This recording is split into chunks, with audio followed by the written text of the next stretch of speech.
Hello, my name is April Hughes, and welcome to Share a Story. I'm going to continue telling you the untold stories of the water dragon by Cameron Kardashian. At the farm, Kieran and Kiri couldn't be happier as parents. Their puppies were hungry all the time, exhausting their devoted mother.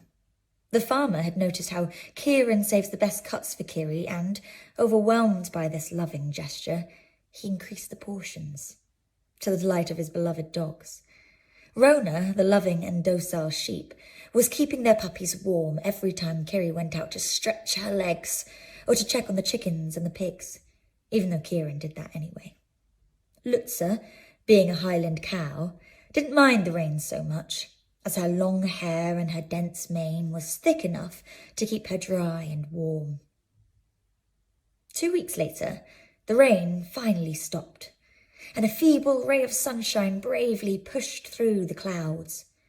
Tipsy came back to the loch with news that he was ready to leave that day, as at last the air was dry. "Nessie! It's so good to see you, my friend.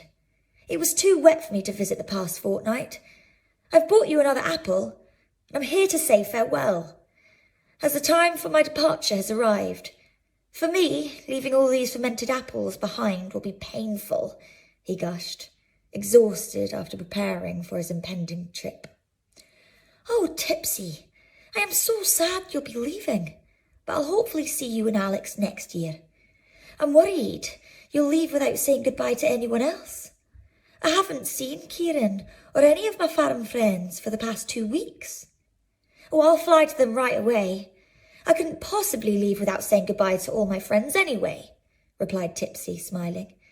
"And I would definitely like to know what has kept Kieran and the sheep away from their favourite water dragon for so long," he continued, teasing Nessie.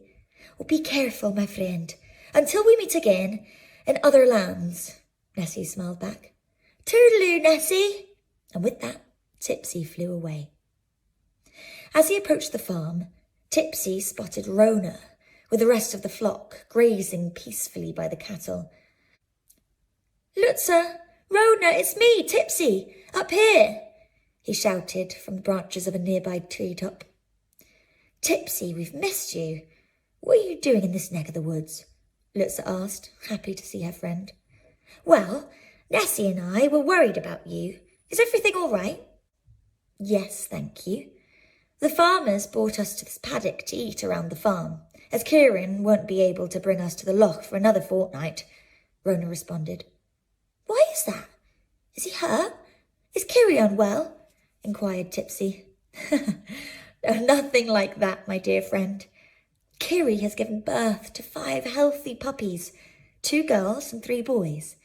They are lovely puppies. Kieran couldn't leave Kiri to go to the loch, but he will do soon," Rona announced. "Wow! Yippee! Puppies! How extraordinary! Oh, Nessie will be as thrilled as I am!" exclaimed Tipsy as he jumped with joy. "You know what else will delight Nessie? One of the girls, Magga, was named after Nessie's mummy, and one of the boys, Cool, after her daddy," Lutza proudly added, as if they were her babies. "Holy dragon! I think she'll be overwhelmed by this news, but she also has news to tell you." On looking up at the sky, Tipsy saw a flock of geese flying above the farm and realised they were perfect companions for his journey. He quickly said goodbye to all his farm friends, explaining that he needed to join them. And with that, he grabbed his stash of apples and blended in with the geese. As it would be the safest way to travel, he knew very well that safety lay in numbers. Now at the loch, a sad Nessie crunched on her apples Tipsy had collected for her. She was missing his hiccups and his interesting stories already.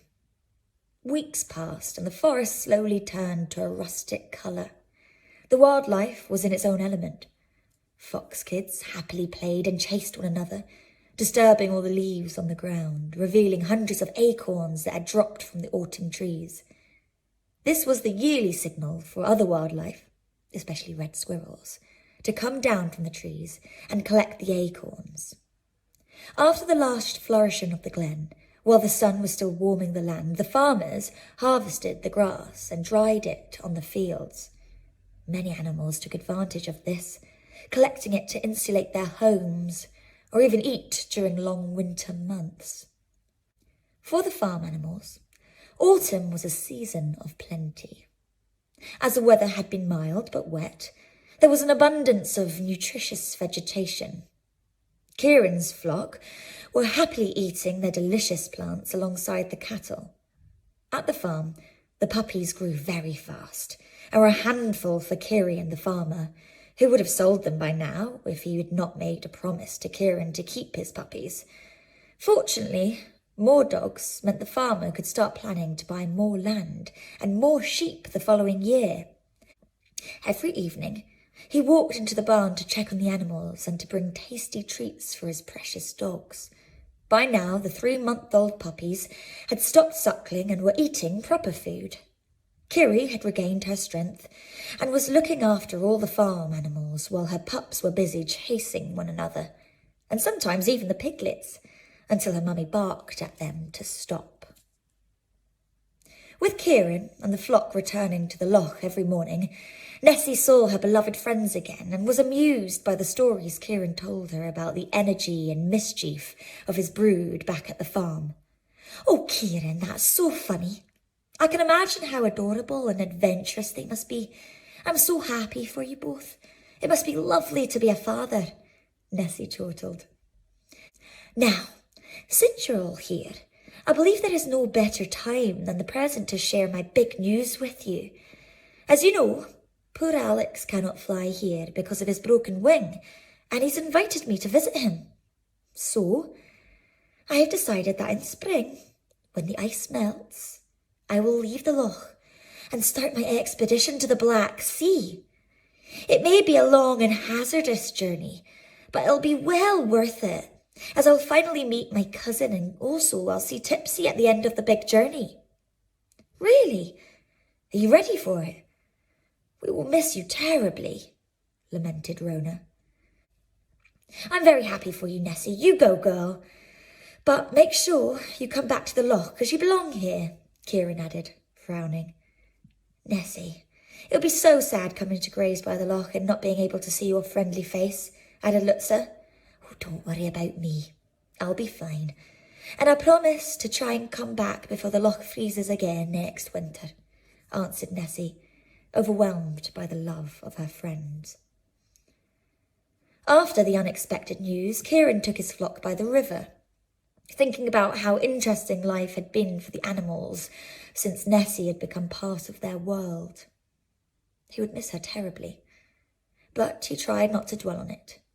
Perhaps when she returned, his puppies would be finally grown and looking after their own flock, and they would quench their thirst at the same loch. He wondered how big Nessie would have grown by then. That evening, Kiri was sad too to hear about Nessie's departure in the spring. But life would go on, even with Nessie away. As the autumn months came and passed, the weather changed. Longer nights, colder air, and stronger winds meant that summer was a distant memory. However, this year, November seemed a bit milder than the previous year, with fewer storms and above freezing temperatures. But how long would it last? Nobody knew. Perhaps treacherous weather was around the corner, but for now, a warmer November was good news for all the hoofed animals, as they could forage every day up and down the glen. Late one afternoon, snowflakes started to fall, but by the following morning, they'd all melted away. As winter was fast approaching, Paul realised that the time had come to have a special talk with Nessie. She'd be leaving in the spring, and he knew she needed to make some preparations and to train for her journey, so he decided to go and see Nessie straight away. "Paul, come in. Guess what I saw? Snowflakes. It started to snow, my dear friend. At dusk, I love to swim up to the surface and watch how magical the world of snow crystal carpets on the glen. At dusk, I love to swim up to the surface and watch how this magical world of snow crystal carpets the glen. What a splendid dance these white sparkles do.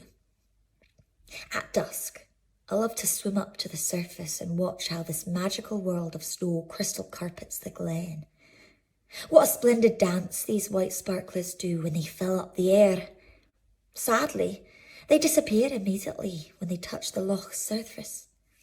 At dusk, I love to swim up to the surface and watch how this magical world of snow crystals carpets the glen. What a splendid dance these white sparklers do when they fill the air. Sadly, they disappear immediately when they touch the loch's surface. That's because it's not cold enough, Nessie, for the loch to freeze and for the snow to build up. Are you getting ready for hibernation? Nessie asked, welcoming her old friend. Not yet, Nessie. I came to talk to you and advise you on how to return home safely. Now, please pay attention, as it's very important. Now, remember a few things, my dearest water dragon. Rule number 1. Swim only at night, if you find yourself in shallow waters. Rule number 2. Keep your body parallel with the waterbed so no humans can see you. Rule number 3. When you get to the ocean, you must try to reach the gigantic marine forests. They're made of tall, colossal kelps, and you'll be safer there than if you were to swim in the open waters where predators lurk. Yes, Paul, but I am big enough for predators, replied Nessie. Nessie, dear, orcas, killer whales, or even a ring of hungry sharks will not be intimidated by your size, trust me. I hope you will never come face to face with any of these predators, but if you do, remember, you have one great weapon on your side. Speed. So use it.